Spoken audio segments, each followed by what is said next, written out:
السلام علیکم ملګرو. د صدر عارف الوی حواله سره یو ډیر غټ خبر راغلی دی.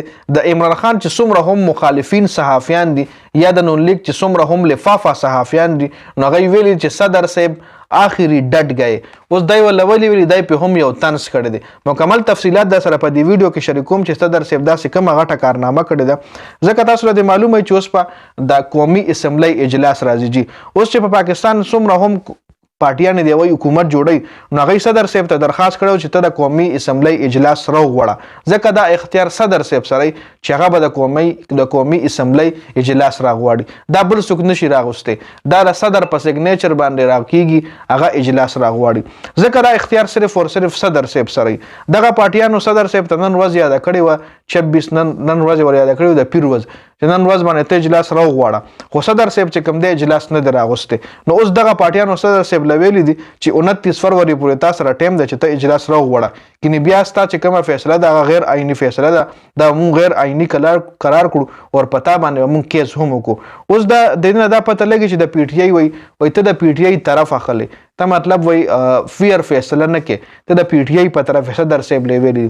نو دغه پارټیانو ته اوس آئین وریاد شو یو مطلب دی دا هغه ټیم آئین نه یاد چې څه ټیم الیکشن نو ویر وځي پس نه کېدو لکه مطلب کله چې اسمبلی تحلیل شي نو بیا ټیک نو ویر وځي پس الیکشن کیږي.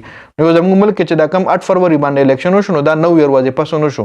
نور هم داسې فیصله شته چې هغه د آئین خلاف شوی دي. نو هغه ټیم دغه پی ډی ایم ته یا دغه د عمران خان چې څومره مخالف پارټیان دي دیله آئین نه یاري د خوش ولا آئین وریار شو. او بل صدر صاحب ولې دا دغه نه کوي مطلب صدر صاحب ولې د اسمبلی اجلاس راوستو نه انکار کړی دی. صدر صاحب ولې صفا ویلي چې ترڅو ټولو پارټیانو ته ایکول رائټس نه وي ملو مطلب ټولو پارټیانو ته مخصوص نشستونه نه وي ملو نو زه اجلاس نه راوړم.